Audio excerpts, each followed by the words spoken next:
ఉంది ఇవాళ. అలసట ఏమీ లేదు.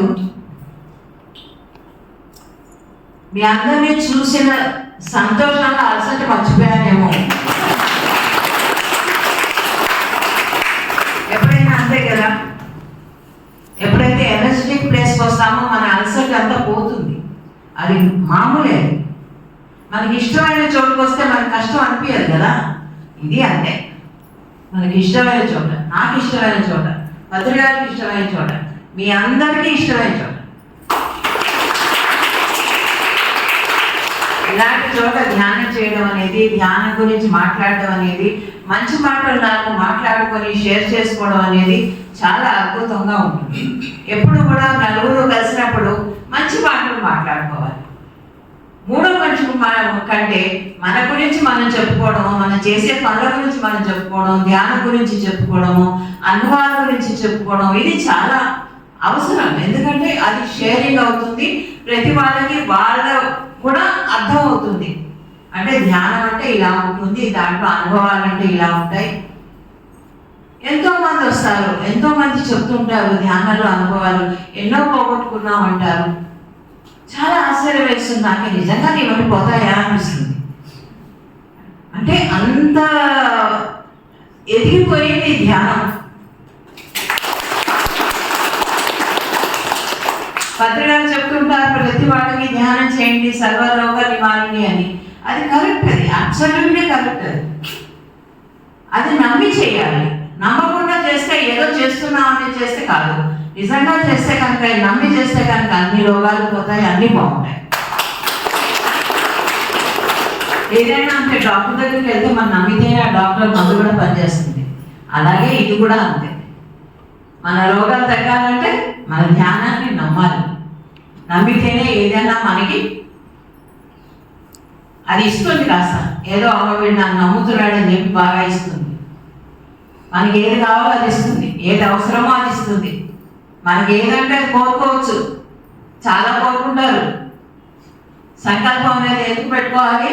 మన ఎదుగుదలకు పెట్టుకోవాలి, ఆత్మ ఎదుగుదలకు పెట్టుకోవాలి సంకల్పం అనేది.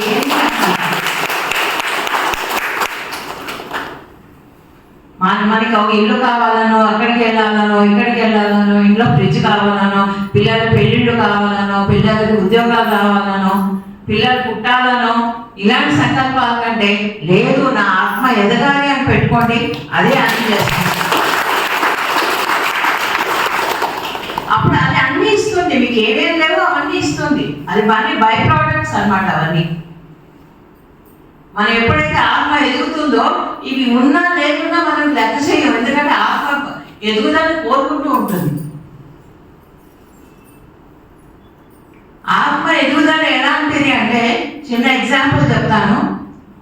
ఒక గ్లాస్ తీసుకోండి, గ్లాస్లో ఒక ఈగలు వేయండి. ఈగలు వేస్తే వెంటనే ఏం చేస్తుంది? ఈగ బయటికి పరిగెడుతుంది, పారిపోతుంది, ఎగిరిపోతుంది.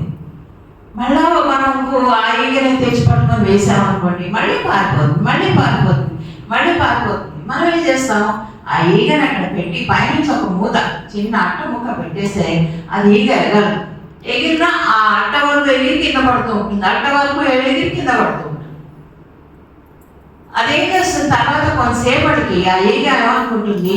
నా హద్దు ఇదే అనుకొని ఏం చేస్తుంది? ఎగరదు. ఒకవేళ మెల్లిగా మనం తీసేస్తా కూడా ఎగరడం మర్చిపోతుంది. ఎందుకంటే తన హద్దు అదే నిర్ణయించుకుంటుంది.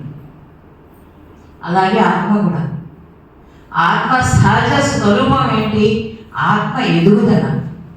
ఆ ఎదుగుదలను కూడా మనం మర్చిపోయేలాగా ఈ ప్రాపంచిక విషయాల్లో పడి, నాది నేను అనే దాంట్లో పడిపోయి అది మర్చిపోతున్నాం. ఆత్మ ఎదగాలి అనే సంగతి మర్చిపోతున్నాం. అది కావాలి ఇది కావాలని కోరుకుంటున్నాము, కానీ అసలైనది కావాలని ఎవరు కోరుకోవడం లేదు. చాలా తక్కువ మంది కోరుకుంటారు. అసలైనది కావాలని కోరుకునే నిమిషాల్లో మీకు వస్తుంది. ఇవన్నీ కావాలని కోరుకుంటే ఇస్తుంది, కానీ మీకు క్షణిక ఆనందం అదంతా ఈరోజు ఉంటుంది అంతే. అదంతా ఈ ప్రపంచానికి సరిపోయేది. కానీ ఆత్మ ఎదుగుదల ఎన్ని ప్రపంచాలకో ఎన్ని జన్మలకో మనకి సరిపోతుంది.